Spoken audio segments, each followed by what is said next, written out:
Thank you for coming in. We are the Wrestling Queen Cypher, and we have a very, very special episode today.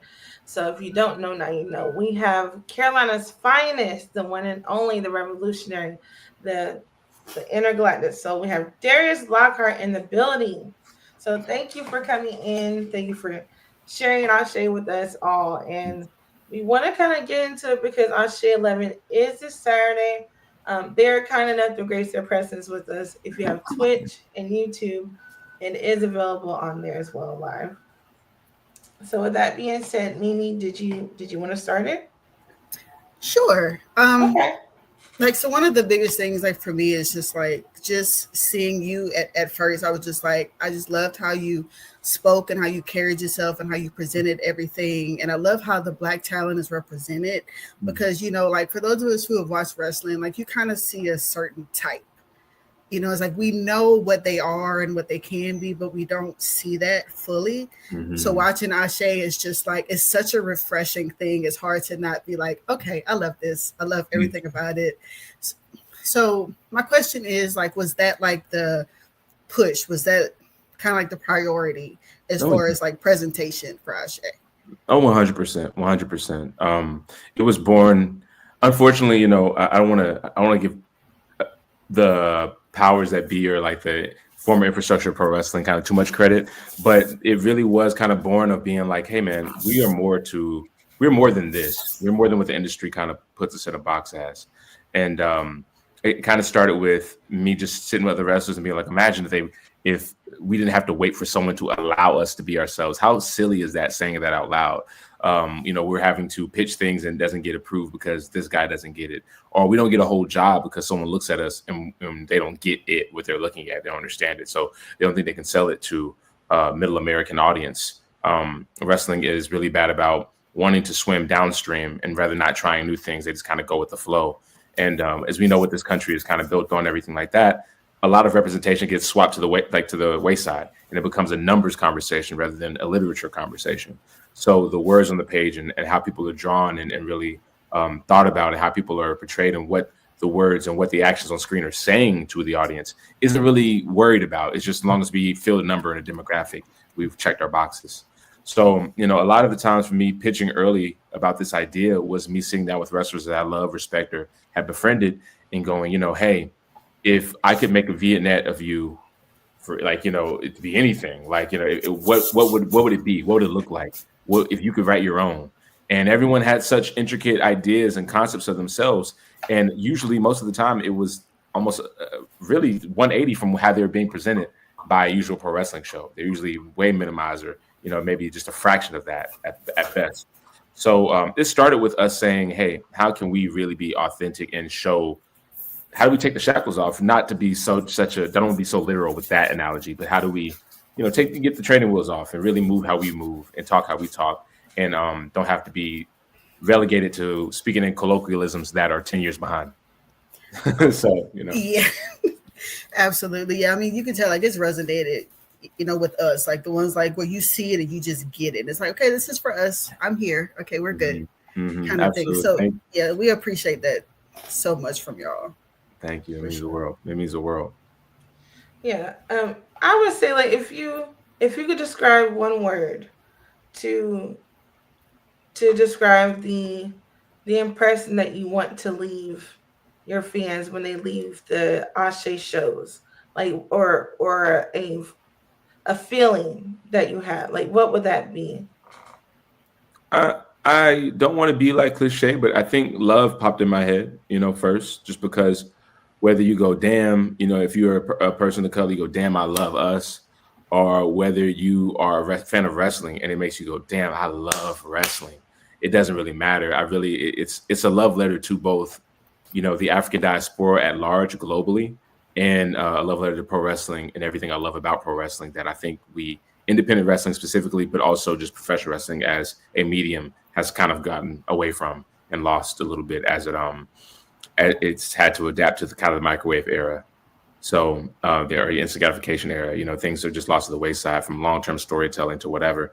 I want people to remember why they fell in love with wrestling, and I want people to remember why they love themselves. And so love is really the core word, I think. I will also say personally, seeing the representation in Ashe, it has ignited a self love. You know, Mm, I'm not trying to sound cheesy when I say this, but it's ignited some kind of self love within myself. And my son sees that representation. He's locked in with wrestling now. Like mm. it is definitely something you all are unlocking within the community. Thank you.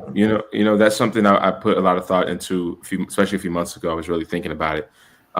Let's do some podcasters talk about, what a superstar still to this day. I used to say years ago, do you look like a world champion, or does the world champion always look like you? Right. A lot of times we hear, if you build a wrestler from the ground up, it looks like Randy Orton. And, and it's like, that's cool. I mean, he's a great world champion. I love Randy Orton. But I think that we can think outside of that. Right. And I hear critiques like, wrestlers don't look like superstars anymore. There's an airport test, and people want something. A lot of times we're having to behold, in the medium of pro wrestling, we're having to behold ourselves to a male power fantasy that absolutely is just archaic in nature, right? And everyone wants to just be 6'4", super jacked and everything. That's what people should aspire to be. And I look at the community and I go, why is the guy who comes to the show with his 3 kids and breaks his back and breaks his wallet just to make his kids happy? Why is that not aspirational? Why is it being, just the neighbor we looked at left and right of us who are, just as in the same struggle we are and showing up every day with a smile on the face and want to stand beside you and show love to you? Why is that not aspirational? So a lot of the times I think the mirror could be a lot more aspirational than we allow it to be, or that we're taught that it is. And so I think that showing that diversity through the different characters of Ashe, so everyone kind of has someone that represents her. You can watch Ashe and someone on this card. I know someone like that. I know someone like Darius Carter. I know someone like Saeed Al-Sabah. I know someone like Karen Renee. I think there's a superpower in that goes a long way that people minimize themselves to by just kind of like crapping on people who may look like just not the stereotypical Hulk Hogan wrestler, So I think the self-love has to be ingrained in this art form, or into the concept of Ashe. Absolutely. Well, like I was going to say, based off of that, just like, so you have the representation inside the ring, but also looking at the crowd and just seeing like, that's just like your normal people who we're used to being around and having, and being friends with. And I'm saying that because I went to a local show close to where I am here in Louisiana, and there's as many of us as there are here. There's not that much representation. Like we have a few, and they're incredible. They have the personality, and it's kind of like if you get it, but most of the crowd don't get it. It's kind of, it's hard to watch. You're looking around, and there's maybe like specks of us in the crowd trying to figure out, okay, we like wrestling, we want to be here, we're trying to support, but it's like it doesn't carry that vibe. So I guess a part of it could kind of be a question to you of just kind of like, what do you think about the crowd, and I guess like how big of a part is that as far as like, having that interaction and just having that crowd just be, basically the same as who's in the ring. It's like both kind of mirror each other. Yeah, I mean, like I said, it goes without saying, I think it's really exciting for me, so for people to come and be excited about wrestling with folks that look like them a little bit, but also just in general excited about wrestling. I know that kind of the lack thereof that makes wrestling for some people not feel exactly like a safe space, and that's a regular occurrence, or sometimes just even feel valued. We have a staff member, Chris Lee, one of our commentators. I don't think he'll mind me telling this story, but he used to tell me this story before Ashe was even born, long before it was thought of, that when he was a kid, he loved Sting he was a WCW fan, but he thought growing up that he could not be a pro wrestler because Black people weren't good at wrestling. Every time we saw himself on TV, Black people were losing. And then there was only like 3 of them. So it was just like every time we're on, I guess we're just not good at wrestling. I better be good at basketball or football or something else, because wrestling, it must not be our thing. And so I think when that is generations deep at this point, you're having to do a lot of unconditioning, which is what the kind of time and era we're in now anyway, like the era we're in now anyway. The last decade, last 15 years, as we try to figure out where the pendulum needs to go, sometimes it's doing a lot of this. We're all trying to unlearn a lot of the facets that we kind of grew up digesting that we can kind of get rid of, or something that's just not healthy for us to internalize, whether that be body image issues or, you know, like male gaze or anything like that. So a lot of the things, we're in that same spirit of unconditioning the audience, and to see them come alive and react to the unconditioning and realize that this is a safe space. Wrestling can be something that pours into you rather than frustrates you all the time. It's a little bit of a reclamation in a lot of ways. So that makes me happy in itself, that we're able to touch people that deeply in only about 11 shows or so. Absolutely. Okay, let's see. I want to ask because I don't want to spoil the match card at all. Oh yeah. All right, but without going into the match card, what is one? Okay, what is one match that you would like to kind of touch base on for a second, that most people who are currently watching ASE might not be too familiar with, if that makes sense? You know, I recently, right before I hopped on here, I had to do promo for the Audacity versus Ugly Gang. So that's fresh on my mind. Okay. This is a tag team match that's kind of been boiling under, just a little bit under the surface. And you know, while the time frame last month we didn't get to make it happen, Saif had some travel issues going on, but that's okay. We're going to make it happen this time. This kind of embodies exactly what ASE is somewhat about. We got on one side the Ugly Gang, which is a group of, I don't want to say misfits, but three people who are trying to find themselves amongst wrestling, period, and kind of banded together under the unity of just having each other's backs and finding out what brotherhood is together. I called themselves the Ugly Gang. Made of a guy that is a great gem of pro wrestling in North Carolina, Rayon and Tejas. But once again, how does one pitch to a promotion that you want to be called the Cream Pie Poppy? So sorry, this is I'll let me explain to the audience who don't know. This is a tag team battle. These are two teams. Ugly Gang is a little bit fun. They're led by their leader, Rayhan Anteas, called the Cream Pie Poppy.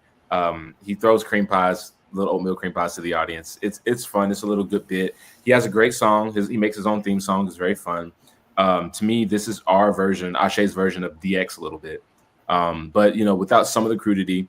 But the Audacity, on the other hand, is made up of two brothers, Treehouse Lee and Saeed Al Sabah, two very educated brothers, two very close friends of mine, who they want more for us, and they also believe in what ASE believes in putting medicine in the candy.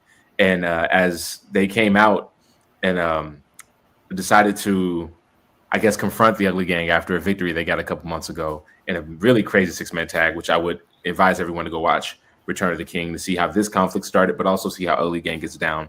Amazing tag match they had. Audacity kind of challenged Ugly Gang to think about, why do you call yourselves Ugly Gang? Who taught you to hate yourselves? They're really kind of trying to lift the consciousness of the people here at ASE. And whilst they might be seem like they're kind of spoiling people's fun, they are making good points. Maybe Ugly Gang could do some growing up.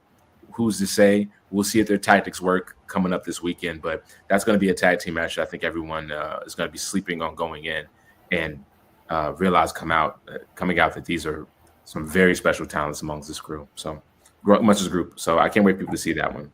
I'm very excited for that one. And just a quick follow-up question. Mm-hmm. Are the jackets for sale?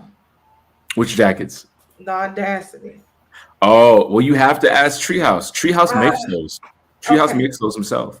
So he's a Treehouse is a man of many talents. So if you reach out to him and ask you to make you a custom jacket, he will do it for a fee. But all his stuff that he wears, he makes. He's incredible. Amazing. We were just talking about that before everything. Yeah, we were talking about the Audacity. We were like, ooh, the jacket. Yeah, the jackets are fly. He's supposed to make me one soon. I don't know. We'll see. Treehouse is a different kind of cat, but I love it. Definitely. Absolutely. But there's so many matches. I mean, we can go through all of them briefly. I can be a little more succinct. I don't mind. The card is very exciting. I'm looking forward to the show. We can start with the fatal, I believe, the fatal 4-way. The main event. Yeah, right. The main event with the women for the women's ASE title. Yes, absolutely. The women's, actually, matter of fact, if you can hold on just a second. Okay. Okay. Yeah. Yeah. The prize itself, the ASE Women's Championship. So here we are. Oh, It's that's been sitting in my pretty. apartment, just looking at me all weekend. Well, usually really all year since April at least.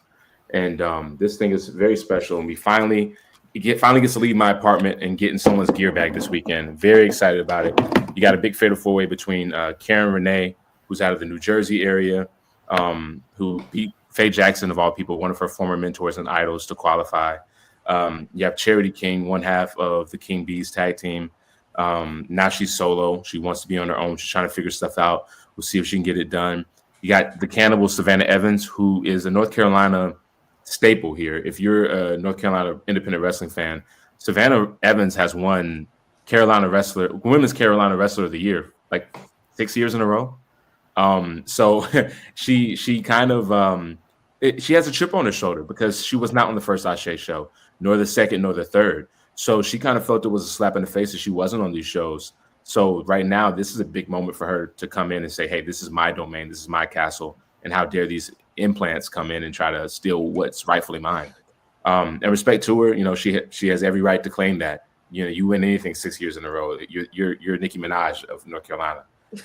But she's doing it, and I want to see what she brings to the table. But then, of course, the fourth entrant, it was going to be Jada Stone, but we had a little bit of situation. Now we have to figure out who's going to replace her, and it's going to be the winner of either Maya World, who is a standout from Texas, a 23-year-old prodigy, one of the most amazing wrestlers I've seen recently, and Aaliyah James, who is also an amazing, incredible talent from the United Kingdom. We got women from all around the world traveling for this. Aaliyah is back and forth between London and Florida, but she decided to be here in North Carolina to challenge for this title because it's important to her as well as all these other women. So I can't wait to see who makes it between Maya and Aaliyah. That's going to be a tough fight. But also that person that has to wrestle again in this massive fatal four-way with two giants, well, really three giants, Charity Swole. I don't know who's going to come out on top. It's really a toss-up, but I'm excited to see it. That's a toss-up too. I was trying to predict, but I can't. Y'all don't have predictions? I have a favorite. Who's the favorite? Savannah Evans. Savannah Evans, okay. I was gonna say Charity. You guys say Charity. People are split right now. Everyone's got a different answer, and I love that. Yeah. Alexis Littlefoot has been in our comments. Last show she kind of created a little bit of she kind of instigated a little bit issue. But she's been in our comments saying she got a parlay open on Savannah Evans. So we'll see if she can cash out that night. We'll see. I mean, no, it's one of those things, like, no matter who wins, I'm going to be happy. But again, like, if Savannah wins, I'm going to be super happy. That's real. That's yeah. She's a wonderful talent. And it's only a matter of time for the world catches up and realizes what they really got with her. She's special. Yeah. Period. Yeah. And Jazz is going to be in the house. Not only as representing the ASE decision-making board, but, WWE legend Jazz, wrestling legend Jazz, even outside of the confines of that company. Jazz will be there to award the winner, the women's championship, herself. So that's going to be a really special moment for whoever wins. You're literally getting past the torch, and we get to really put our money where our mouth is and try to carry it forward. So I'm excited. That's going to be interesting because she was at Return of the King. Yes. And she got into it a little bit with Faye. With Karen. With Karen. So if Karen is to win this, I don't know if that belt's going to get handed over really smoothly. And who's to say Jazz? I mean, Jazz still got it. I don't know if y'all saw her in at Return of the Kings. Yeah. I mean, I'm not trying to objectify her, but she had shorts on and she could kick a hole through my chest. So I know if Karen really wants to smoke, Auntie ain't too laid back to come out of retirement. You know what I mean? Yeah. So who knows? Maybe she could be challenging for the title next. We'll see. Yeah, we'll see. Yeah. And then I just want to say that Pan-African World Diaspora Championship title belt is so gorgeous. It is beautiful. It is so gorgeous. Jeez. I can't take credit for that one. That the originators of that belt, Fight Club Pro in DC. Shout out to Johnny Bruh and Chris Kazama, who created that belt years ago.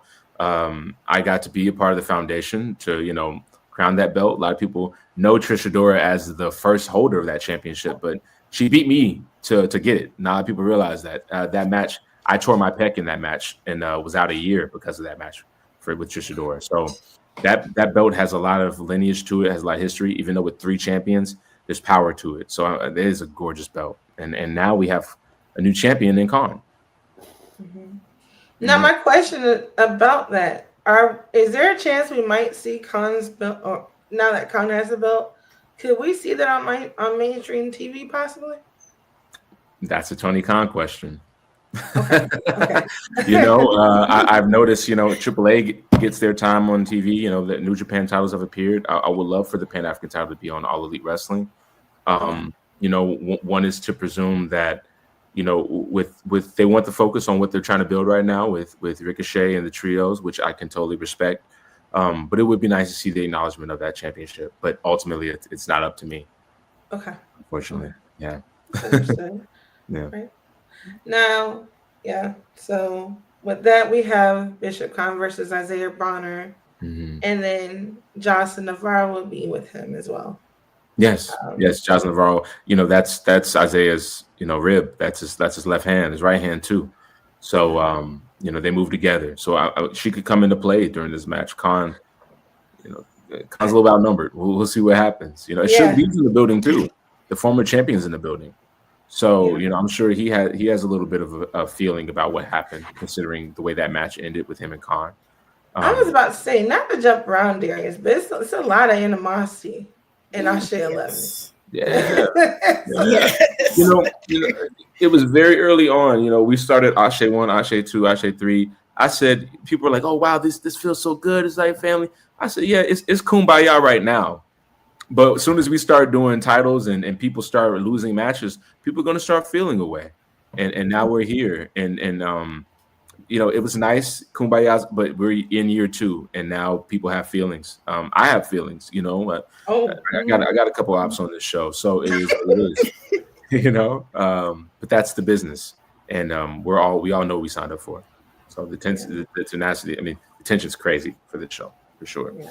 Mimi, if you want to add to this, I'm sorry. I'm not trying to go through the match.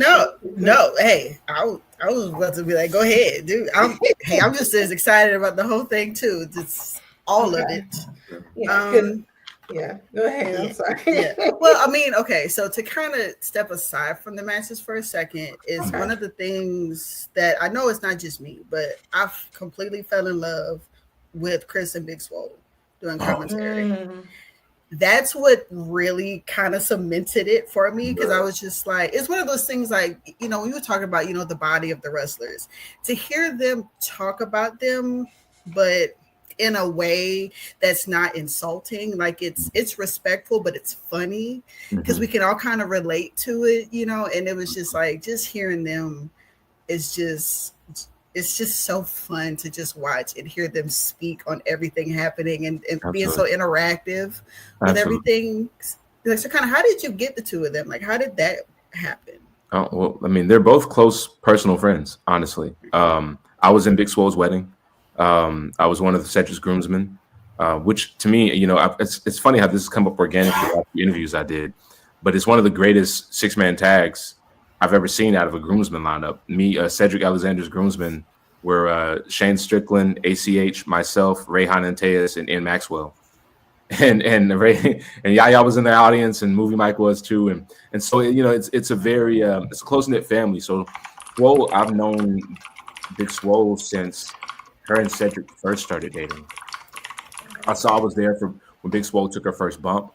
And I was there when AJ was announced as being born. She was pregnant with AJ. I was there throughout all those things. So Swole, it was just a matter of calling her up and asking. But at first she started off as the host of ASE.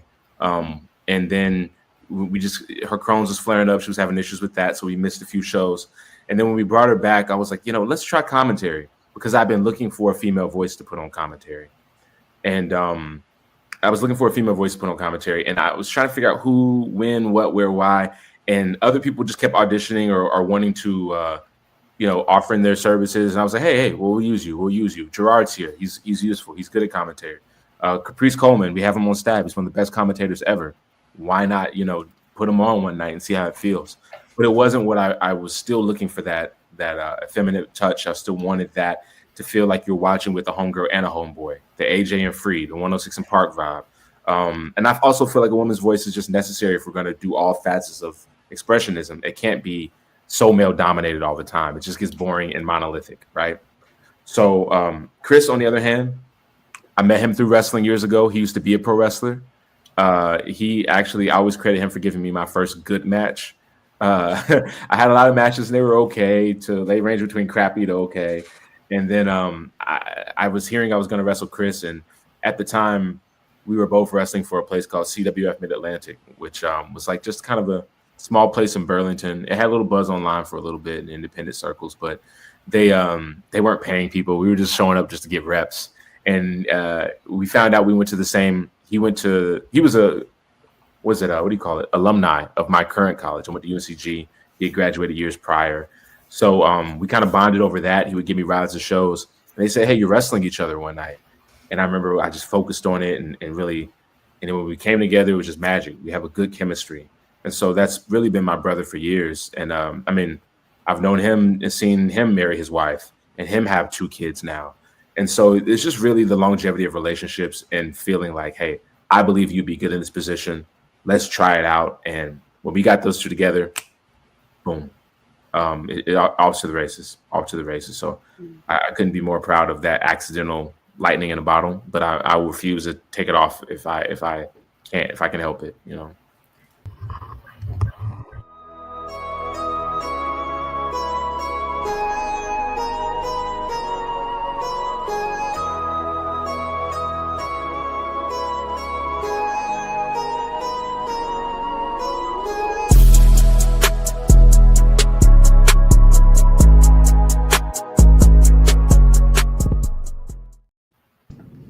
Okay, and we're back. Leah's joined us now. Thank you for tuning in. If you've been watching, we've been speaking with ASE's Darius Lockhart. Okay, and we've been speaking about their wonderful commentary team. Mimi, take it away. Oh, yeah. We were talking about just kind of how that came to be with having them to be like the main ones to do commentary right now, because they're so entertaining. They're so fun to watch.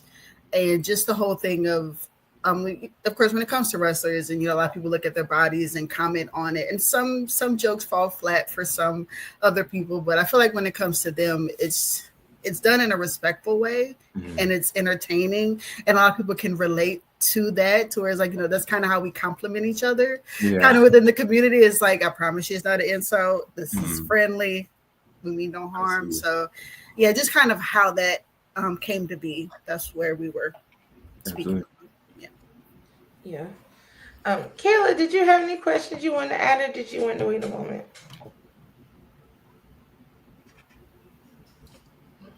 Kayla, can you hear me? You're muted. Happened to me too, don't worry. Yeah. I don't think she can hear. Oh, no? Okay. Oh, you good, Leah? Yeah, I'm good. Yeah. Okay. Perfect. Okay. All right. All right. Well, yeah, but that team came together just by perfect accident, and it was just a wonderful lightning in the bottle. You can't get that back, Yeah. Absolutely. But while everybody's still getting settled in, I do want to go back over the match card if it's okay, guys, because again, I'm super excited about this. Again, if you're just not tuning in, it will be on Twitch and it will be on YouTube on Saturday, and I do believe the pre-show will be live. The pre-show will also be live. Okay, I saw the last one live, so I wasn't sure. Yeah. The last one was live, and this one will be too.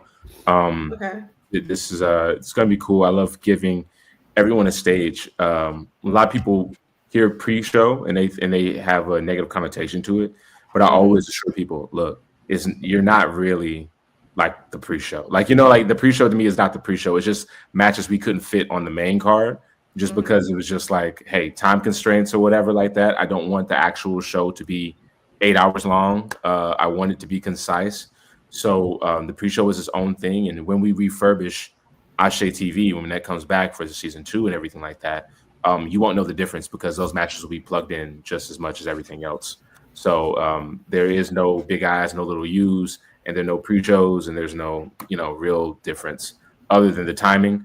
And honestly, I love for the pre-show to have good matches, because the pre-show is where we let people in free. They can watch that and then decide if they want to pay to stay and watch the main show. So the pre-shows has to be good matches, because if I put matches I don't care about first, then they're not going to be impressed. So we want them to come back and buy a ticket. So those matches have to be just as good as the main card matches. So I believe in them, even if you're on the pre or the main. They're the same to me. I'm gonna tell you something from personal experience. When we went to Return the King, my son, up until that day, despised wrestling. Mhm. He was locked in during that tag match. He sat in the front and he heard that match and he was locked in. So please, like, if you think the pre-show is meant, it is not. Tune in. If you're at home and you think, it's just a pre-show from 4 or whatever, I can just pop in at 6:15. No, watch the pre-show too. You're going to see some amazing talent, and you're going to be blown away with what people can do. It's great stuff. Absolutely. So the pre-show for this one, I'm showing it's an 8-man tag match between Team North Carolina versus Team Maryland. Mm-hmm. Mm-hmm. Now, how did we come up with the premise behind this? Just to get an idea. Well, the very first ASE show we did Team North Carolina versus Team Georgia, and that is you've noted, if people would pay attention to the first show, the people who are in that match have kind of become somewhat nuclear pieces of the ASE roster. Like, that one match ended up spiraling into 6 or 7 different stories and different trajectories for everybody. And it had ramifications that kind of sparked through. And now we see Team North Carolina, with this being a North Carolina-based promotion, has been, essential. Yaya being, the one of the faces of ASE at this point. The people really walk away noticing. Rayhan, the Cream Pop Poppy, the Ugly Gang is just, on fire right now. Ian Maxwell kind of getting the stuff against Alexander and moving Mike, doing his thing out in Texas, but he's always a part of the family. I just figured it was time to kind of usher in the next generation of North Carolina guys. As Cedric was coming in and talking about what North Carolina is doing or not doing, which we can get to later. It is time for a new batch of guys to come and try to push themselves. So I wanted to give 4 North Carolina guys opportunity, but also wanted people who are knocking at the door of ASE to be able to get into. People I kind of told, I'll get you in, and now it's just the time. I was like, hey, this is a good spot for you. Let's give you a chance. And a lot of the 4 that you see representing Maryland are mainstays of Fight Club, who are the original home of the Pan-African title. So these are kind of people, coming in, former contenders for the Pan-African title, really, are coming to ASE now and wanting to show what they can do and what they were doing back home before the Pan-African title continued to grow and plant its roots here as well. So these could also be potential future contenders for the Pan-African title. Everyone at ASE is a future, future contender. But Mr. Grimm, who is on the Team Maryland side, recently competed for the ASE men's title against Darius Carter about a month ago at a show in New York at Battle Club. And we're going to put that match out soon to see how he fared. Obviously, Mr. Carter is still the champion, unfortunately. But Mr. Grimm had a hell of a showing. And so this will be a good entry point for people who did not see that match, that realize what people like him can do. And those DC guys, you can't sleep on them. There's something in the water up there, too. There's something very special. They have a community up there that's very rich, and I'm excited to give them somewhat of a platform, even if it's just 4 of them for right now. Okay. Mimi, Leah, did you have a question you wanted to add? Leah, I was gonna say you can go if you have one. I think I was actually thinking of one because I was about to ask about the women's division over in ASE Wrestling. I was about to ask about the women's division. Oh, go ahead. I think. No, actually. Oh, yeah. What advice would you give? What advice would you give some young stars that are actually interested in trying to get into ASE Wrestling? This is a good question. The main thing I would say right now is to be patient. I'm trying to create an environment where we can engage in people and really invest in them, tell long-term stories, So So for that to be there, people have to be there consistently, which means there isn't really a lot of room for us to kind of jump people in and out all willy-nilly like a mixtape. You know what I mean? Every show isn't going to be a brand new bunch of people. And so, you know, I am interested in bringing people in, but it has to be a right time, right place thing. A lot of people are so used to the independent wrestling structure of, I want to get booked. I'm trying to show up. I'm trying to, you know, just get on. I'm just trying to get on. I'm trying to get on. And a lot of people do that and they don't realize how much of a detriment it can be, because at that point you're kind of relegating yourself to being used for just a moment, or just being used just, you know, at all. And I'd rather have something for you. I'd rather have a vision for you. I'd rather have a trajectory for you. I'd rather be able to understand who you are before I bring you on the show, rather than just throwing you out there and then you get to say you did ASE and then you move on.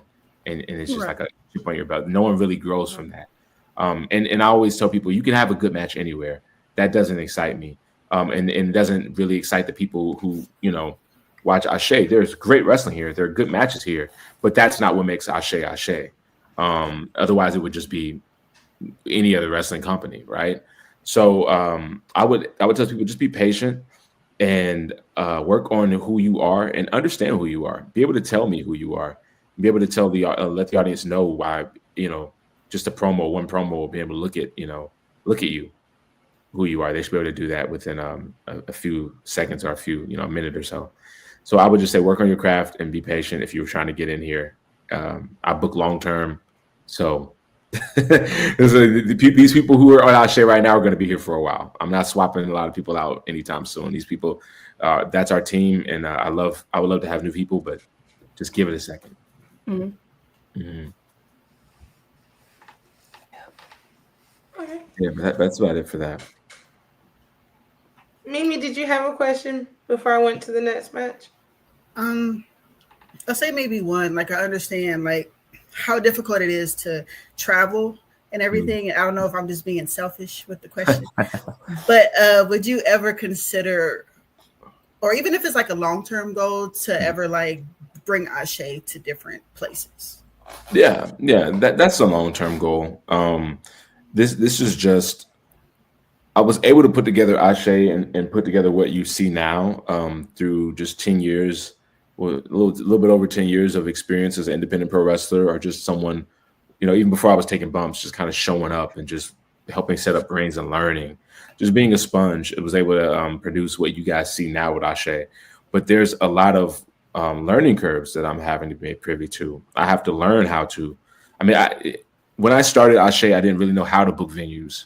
I didn't know how to, you know, book in advance, or, you know, people, this is something I've never admitted out loud, but people would ask me at the end of last year, you know, what are the dates for next year? And I was like, I don't know. I'm trying to figure out the next date. Like, you know what I mean? I don't know. We're trying to figure out if we're going to run in February, you know, so it's really just, I have to get privy to it. It's a learning pains, you know, growing pains, I think that's what they say. And I do want to do that, but it is, you add the difficulty of, I'm now in an environment that I don't really know back and forth. If I leave something, I don't know where to go to get it really quickly. If I don't really know what the best venues are in every city around America. And yeah, there's help, but then now you're making yourself subject to other people's time and energy. And I'm a little bit of a control freak. I like to be able to know what I'm doing.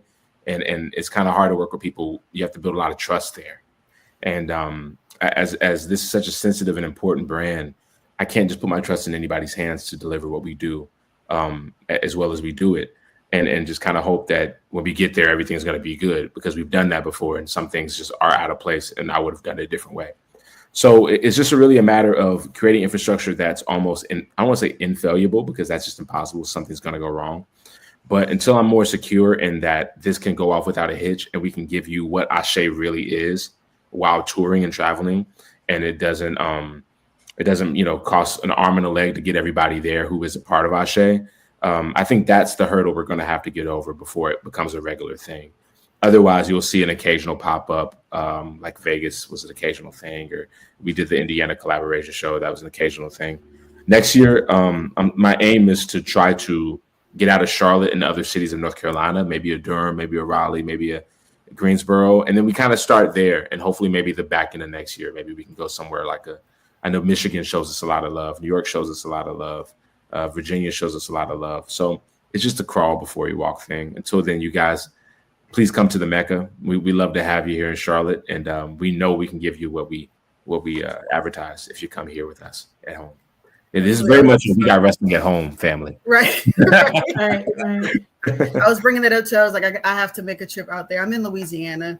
Oh so yeah, it's yeah. like I know we would love to have you. Like I know we, have a couple of cities where we do have we have a lot of wrestling fans here. Yeah. But I feel like a lot of them either like they're not sure where to go or they don't feel comfortable with the systems that are currently in place. Absolutely. To go. But I mean, hey, I'm willing to travel. So listen. As soon as we can make it happen, I promise you, ASE will be on the road. But I just got to make sure that we can make it happen. I don't want to give y'all anything less than what we are. Hey, just a quick suggestion. I hate to cut you off. The coast, we have about 4 Marine bases. I would love to see you. I mean, if honestly, if fans, and I'll say this, I'll post it, I'll recrop it. If fans know venues that you like, hey, I think this would be a dope venue for ASE. I want to see it in Louisiana. Send us the venue. Send us the people's information. That makes it easier for me. I don't know these places. I mean, I've been to a lot of places, but I show up to wrestle and I go, right?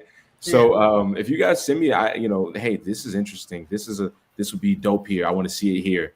That's a good start, and we're able to then communicate and create a correspondence there that may help make that happen faster. So if you're a fan and you want to see us there, send us where you want to see us there, and that helps me out a lot. Got you. Absolutely. So before we wrap this up, I definitely want to get to some of these matches because my bad. Yeah, let's get to it. I promise I'm not gonna fantasy, but I have this horrible habit of doing that. You know what? I don't mind. I think I get a kick out of that, hearing other people's perspective, because ASE is all about perspective. That's why I talk to my team all the time, and I love to see where people's eye goes. I would like to see. And sometimes people are right. Sometimes people are like, well, just wait, and then boom. But I love to hear people's thoughts. So don't ever hold back if you feel like you gotta hold your tongue. So I would love to see interference between one of these two matches. So the first one, of course, is it is Cedric Alexander. Cedric Alexander versus Ian Maxwell. Because if you remember, I mean, I'm sure you remember Darius, but if you remember at Return the King, he was really greasy to Yaya, and I was like, why would you do that? But so Yaya also has a match, so it could go either way. I don't want Yaya to get attacked during his match, but. Again, if Cedric's a heel, why wouldn't he? I don't know, but so I don't really interact with like titles like heels and faces. I think that minimizes people to maybe moments. People are bigger than the things they do, right? Like people can be forgiven. But I will say the man I know Cedric and Yaya to be. I don't know if either one of those guys is wanting to attack. I think Ced said his piece. And I think Ya's gotta live with that. I talked to Ya personally, and he kind of let me know, he's more disappointed and hurt than angry. And I think he's confused because he doesn't really know what to do to change Cedric's opinion. Other than, I don't know, maybe beat him. But Cedric's got to give him a rematch at that point. And does Cedric think Ya's worth a rematch? I honestly haven't talked to Cedric one-on-one since that moment. I talked to him to kind of pitch him to get here, ASE. But after what he said to Yaya, me and him haven't been on a phone call or in the same room together. So I don't really know what's going through Ced's head. But, I think the business is going down. But if they got something to say, I'm sure they'll come back around. I'm sure it'll come back around to them. I don't think it's over. Yaya definitely it's still on Yaya's mind. I think he took that with him going into the match with Darius Carter. It's the reason why he even wanted to wrestle Carter in the first place, to prove Ced wrong. So, and we saw Darius Carter run from Yaya last show. So is that impressive to Cedric? I don't know. Is that enough from Cedric? I don't know. I'm curious to see too. We'll see. I hope everyone kind of keeps it clean. Now that you brought the elephant in the room, Darius Oh Lockhart. yeah. I mean, I'm not afraid of him. I'll say his name. He's not Voldemort, you know. Oh no, we know you're not afraid of him. Mhm. But the whole thing with he doesn't want to show up to the match. Fighting champion, right? Right. So number one, he is coming. I'm gonna assume he is coming. No. Enjoy wrestling. Just put him on a poster. He is booked in Enjoy Wrestling in Pittsburgh that day, in September 6th. He's not. So that's not a tease. No. Oh my god. That man is legit not coming. That man is legit took another booking. He is going to be in Pittsburgh. Oh my god. I'm sorry to tell you that. That's not us being funny, finagling. Go to the Enjoy Wrestling page. You will see him on the poster. He is going to be there. Okay. That's his prerogative. That's his choice. You know, he said we used 2 of his bookings last show, making him wrestle twice, and so he didn't want to show up for this one. So we have to wait till October. That's it. I thought, okay, all right. My hands are tied. I mean, you know, look, I wasn't a part of that decision. I kind of gave my power away to the board. Not all my power, but most of my power to the board and decision, Caprice Coleman and everything. What that situation is, he likes to throw my name in the mix because I own the company. That's good and all, but he signed that contract. And that was set up between him and the board and him and the commission. So it ain't me. He wants to run. He wants to run. That's his MO. I don't know. Is this gonna come back to the 2 of you at some point? I'm trying to get my rematch. I don't know. But personally, I will say this: I will kick Darius Carter's ass every day of the week if you allow me to. I had him beat. Ryan Rembrandt cost me that belt. He didn't beat me. Ryan Rembrandt beat me with that damn metal thing he hit me in the head with. The one that's speaker. It was something. I don't even remember. I didn't see it coming. Obviously, I couldn't tell you what it was. It was in my head, you know, for most of the part. But after my thing is him and Billy are scheduled. He did accept that he will have to wrestle Billy. It's going to be October 18th at the next show. Okay. All of this whole situation with me and Carter started when he interrupted me trying to wrestle Billy in a match so we could just kind of have a moment of brotherhood. So honestly, if Billy beats him in October, that means Billy is the champion and Billy wrestles in December, right? I'm owed my rematch. I think I need to earn myself back to my rematch. Jossie is something I got to handle. We'll get to that. But I would love to see, I'm not worried about Darius Carter. I would love to see me versus Billy Dixon for the ASE Men's Championship at the 2-year anniversary show. 2 years later from the original show. That's how I would love to do that. Okay. So I'm rooting for Billy. I don't really care if Darius, whatever. I want Billy to kind of end this kind of saga that they got going back and forth. I'm tired of being in the middle of it. But if Billy doesn't get it done, knock on wood, for some reason, I will be glad to snatch that chain off his neck. Okay. And Ryan Rembrandt too. So, it is what it is. I'm about to say, I mean, I would be happy to see you too. But again, you're talking about somebody who's really underhanded and not fair ever. There you go. but that's y'all's fighting champion, leader of the culture, I suppose. So people like that kind of thing. Okay. Yeah. So that's what it is. It's funny. Did anybody have any other questions? I'm sorry. I don't mean to make everyone uncomfortable. I'm just kind of speaking. No, this is what we want. This is what we look. No, this is you're perfect. Trust us. Yes, you're fitting in perfectly. Don't worry. Yeah, we'll have to get you around some of our other conversations. You can hear how we talk, and you'll see. It's perfect. Yeah, definitely. Okay. Yeah. And I also want to touch base on the musical talent you have. Mm-hmm. I noticed you have Chocolate Candy and Flower and Bloom. Is there anything you want to share about their music? Where can we find their music? You can find them on all streaming platforms. They're on Apple. They're on Spotify. Chocolate Candy is an artist that I knew from just kind of seeing her around in Charlotte perform, and she's a really good rapper. She has something to say in her lyricism. She's experimental, so you never really know what you're going to get when you click the track, which is kind of refreshing. But I sat there at a festival here in Charlotte and watched her like bar people up for like 20 minutes, and I was just like, oh, I have to do something with you someday. And last show, she showed up just in the crowd as a fan and just say, hey, can I get on? I would love to perform here. I said, well, who am I to deny that? especially as a night where we're celebrating the women. So I really wanted to stack this thing up and kind of have some female representation all through the card and up and down. Flower and Bloom is out of Winston-Salem, I believe. She's a friend of a friend. I've always, just thought she was really cool, really vibey spirit, really funny person.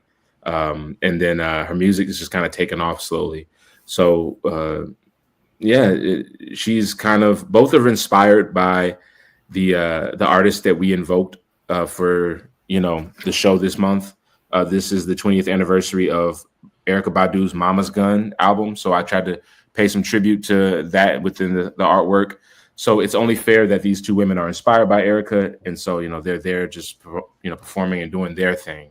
But they are individuals as themselves. I would never want to compare them directly. They're children of, but not copies or anything. They have a unique sound, and I can't wait to see. I hope they make new fans that night. I hope people walk away streaming Flower and Bloom and streaming Chocolate Candy. That's exciting. That's exciting. Mm-hmm. Oh, definitely. I'm writing that down right now. Absolutely. Well. Also, I'm late because I have 20 million things to do. But tomorrow I will put it out. There is a preview playlist coming out on streaming platforms, Apple Music, Spotify, and the like. Ashe tries to do that every now and then. We'll throw some playlists. So there is a playlist that kind of will capture the vibe of Ashe 11. It is all female curated, all female. I curated it for all ladies on the playlist. So everything that kind of embodies the spirit of what we're trying to do and represents our Black women in a lot of strong ways is on that playlist. So hopefully you guys dig that. There's some Chocolate Candy on it. There's some Flower and Bloom on it. You'll get a little sneak peek of what you to expect Saturday if you check out the playlist. Perfect. And then before we wrap it up, I want to start with Leah and then Mimi. Did you all have any final things you wanted to say? No. Okay. Right. What about you, Mimi? I'm just really excited that we were able to get you on here, Darius. This has been just like a whole lot of fun. I was telling her, I try not to talk too much, but a lot of what I talk about on like my socials, like I'm a big fangirl of people. I just kind of gravitate, and I was like, I'm kind of fangirling over Darius. I was like, I'm excited about everything, about the matches, and just being able to be the wrestle fangirl and getting to watch this and getting to connect with people. And I was like, I'm really looking forward to everything, and just really thankful that you were here with us. No, I appreciate that very much. There's nothing like being able to kind of just show just love, and that's what fandom really is. It's just love for, appreciation. A lot of times we see ourselves in people, and some people act like they're too good to do that. But, honestly, there's nothing wrong about showing love to someone. So I appreciate that tenfold. I received that. And I'm happy to be here with y'all. Like I said earlier, it means a lot that you guys even asked me to be on here. I respect what you guys are doing, what you stand for. I think platforms and mediums like this are important. DIY and for us, by us, and I think that what Wrestling Queen Cypher does is it's important. So I'm happy to be on this and help and sit with y'all and talk with y'all. It means a lot. We appreciate that. Oh, thank you. For sure. Never doubt that. Yes. And then just for the people out there who are just learning about Ashe, where can we find you? Where can we find everything Ashe? Listen, at every social media platform we exist on, we are at Ashe Wrestling. At Ashe, ASE Wrestling. Our website, AsheWrestling.com.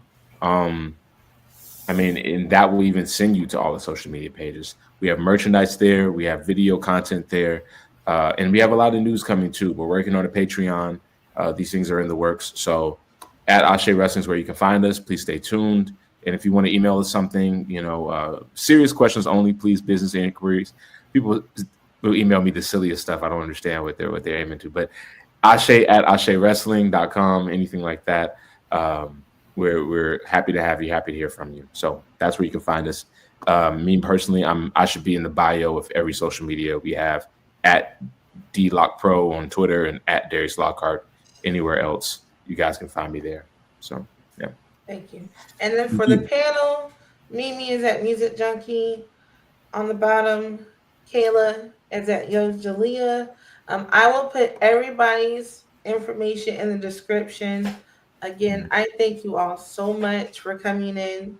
Thank you for listening on Apple Podcasts, Spotify, definitely check out ASE 11. It is definitely a must watch. It's free. And it's free. You don't have to pay $50 for it. $3.99. You can't beat that. Come No on, You man. shade. can't beat it. Or Come even on, show Yeah. your support. Just show support. Right. Free. Hey, you got this. We're getting champions. Like, come on now. You guys see who the first women's champion is gonna be. But Absolutely. yes, Absolutely. I'm ready to get rid of this. Come on now. Let's Yeah. do it. So y'all tune in to see who's gonna hold this bad boy. yes. And with that being said, we are the Wrestling Queen Cypher. We are out. You have a good weekend, and we'll see you at ASE 11. Bye. Later, y'all.